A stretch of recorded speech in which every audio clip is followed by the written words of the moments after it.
first like to try to get some ideas down on my iPad. So I drew into Adobe Sketch and had some ideas so that I could kind of see what the finished product might look like. And that always helps me get started.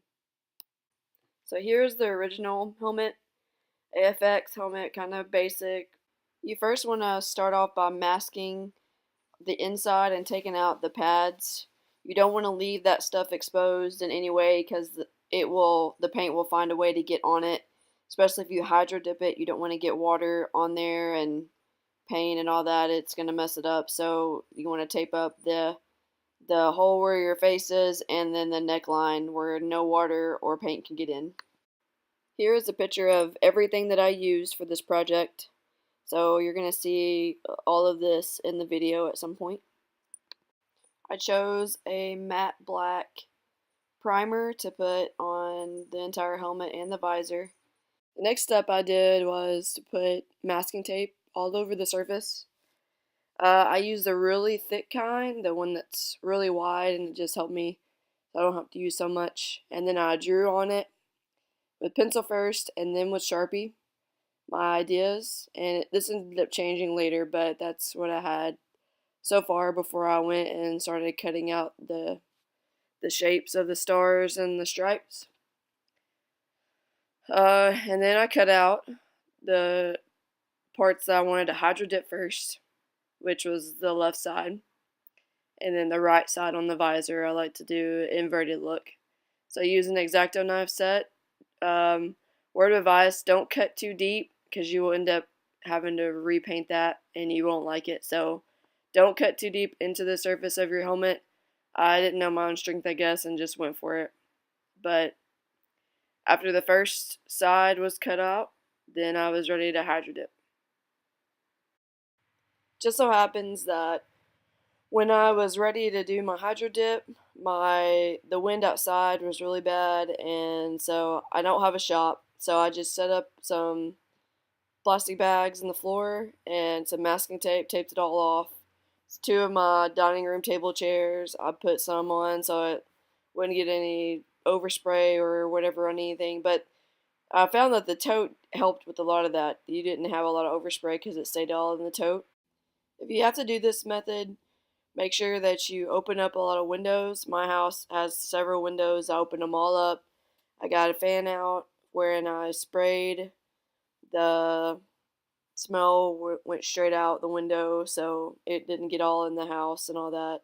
So that was really helpful. Make sure you ventilate the area. These are my practice tests. I did a couple of them, but I'm only going to show you one.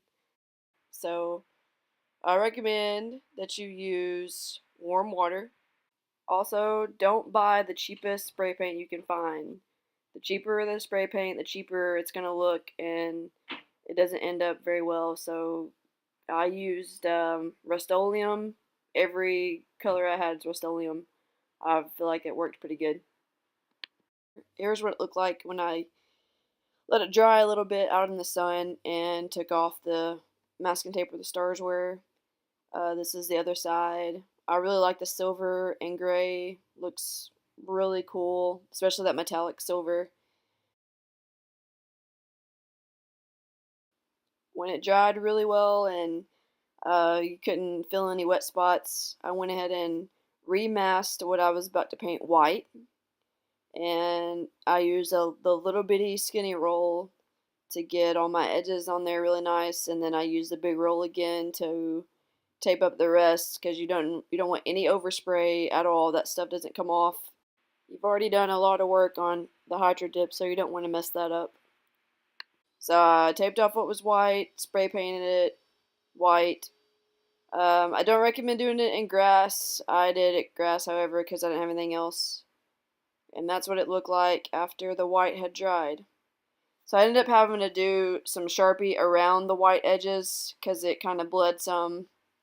As you can see right there, it bled a little bit. But when I did the black, it looked really good. Next came the stripes on the back, and I decided to do red, silver, and white on the back, so I masked it out. Did red first. As you can see, I used my tote lid this time and got smart. So I used Rust-Oleum on that as well. let it dry, pulled it off. I did the same process with white and silver and outlined it in Sharpie because I like the black outline look since I did the stars that way. Kind of wanted some unity. Next came the clear coat on all of it. I did 4 coats of clear coat on the visor and the helmet itself separate, and you want to make sure it cures for at least 24 hours, so don't try to put it together, don't try to handle it, just put it up somewhere and let it dry completely and cure for 24 hours, and then it should be pretty solid. Here I tried to get a video so you could kind of see the whole 360 view.